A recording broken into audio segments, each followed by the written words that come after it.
What's up, guys? So I got asked to do a video about different striking martial arts and which ones can be really effective for MMA.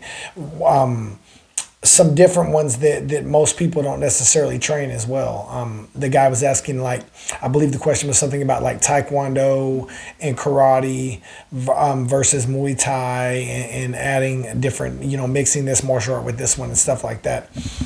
So obviously, I say boxing is king in MMA. I've said that in so many previous videos that I've made. Boxing is king in MMA for striking on the feet because of little gloves.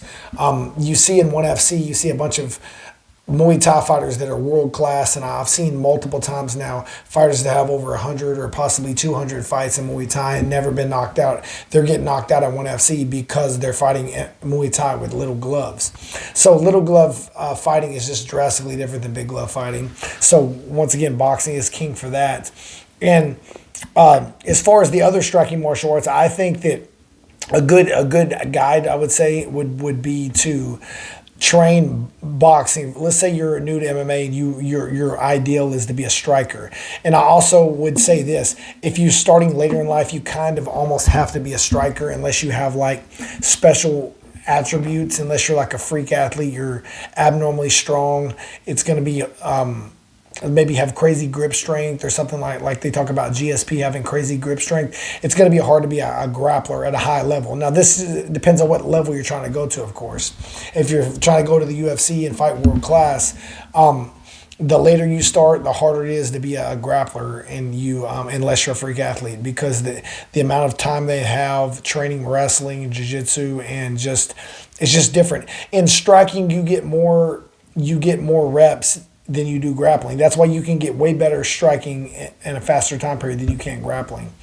Because if I've said some of this stuff in previous videos, but if I'm throwing a jab and I tell you how many jabs can you throw in a 3-minute round, you can throw a lot of jabs. But if I tell you to shoot a double leg in a 3-minute round, how many double legs can you shoot? Not anywhere near as many double legs as you can a jab. It's just striking techniques take way faster time period. They're way easier to practice and get more reps on.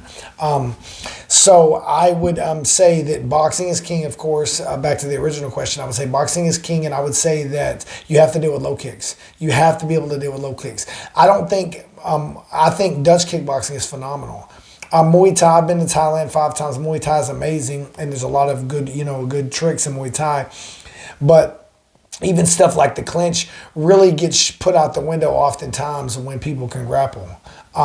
They don't even necessarily have to be able to take you down. They just have to be able to, hug your hips and stop you from being able to get room to throw knees and stuff. And then that takes the whole knee game out of the equation. So a lot of striking stuff, Muay Thai clinch just isn't great for MMA for the most part, unless you're just way more athletic or way taller than the person. If there has to be some scenario that it could work out, because in most fights you don't see a lot of clinch for a reason.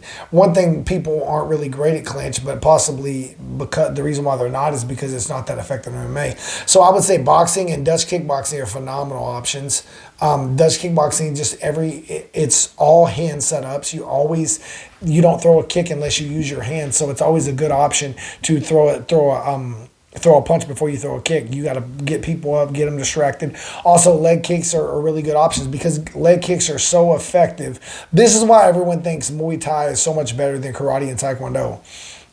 A big part of it, if you took the clinch out of the equation, right, is because leg kicks are that effective. Leg kicks are that effective. It's way harder to kick above the waist. Like, honestly, karate and Taekwondo, depending on what kind, we're not talking about the McDojo karate. We're talking about, like, effective stuff like Wonder Boy, like Raymond Daniels, MVP, Horiguchi, these Olympic point-style karate guys. This stuff is phenomenal technique, but it takes a long time because it's so much easier to teach someone you can teach them in one practice how to throw a jab and leg kick someone. You can't teach someone how to do a lead leg hook kick or a spinning back kick and be effective with these moves in a short time period unless they're super athletic. Obviously, athleticism matters in this as much as anything. But I would say, a good option would be to stick to boxing for a solid year, maybe even a year and a half.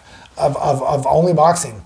And then, you know, maybe, so let's do a year. We'll say a year of only boxing, and then a year, find a gym that teaches Dutch kickboxing, a year of Dutch kickboxing. And if they don't teach Dutch kickboxing, then I would say go to a Muay Thai gym. That's fine, as long as you got your hands on point. And then after a couple years, I would say it would be a good idea to add karate and taekwondo. Also depends on what kind of fighter you are. If you are a pressure fighter, karate and taekwondo isn't necessarily as effective. Definitely not taekwondo. It's more of a counter game.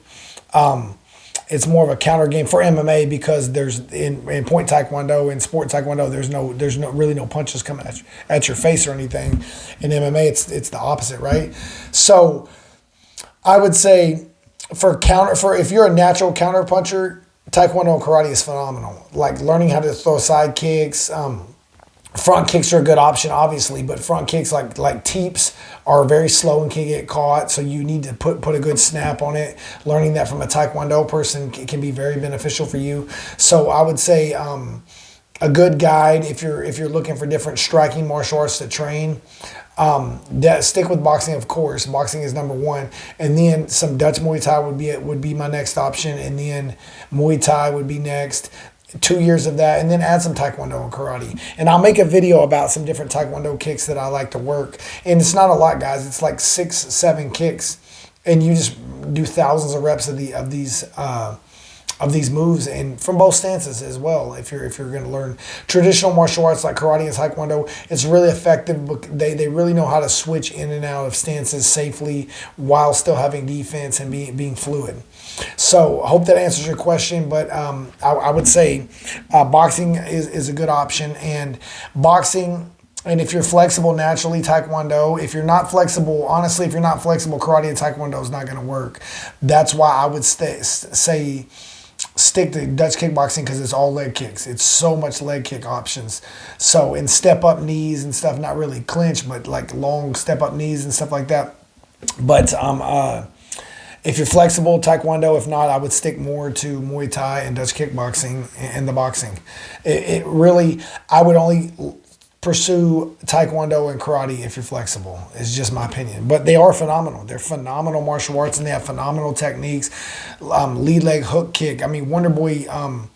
Lead leg hook kick seems like a cool dynamic move. Spinning hook kick seems like a cool dynamic move. It's really basics in karate and taekwondo. These are basic techniques. It's just you don't see them in mixed martial arts as much, because a lot of the guys don't come from traditional backgrounds.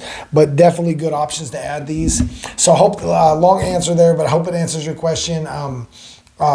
Just stick to those martial arts and try those out, and also, this is also according to what you have in your area. It has to be these type of gyms in your area as well, but boxing is king for sure.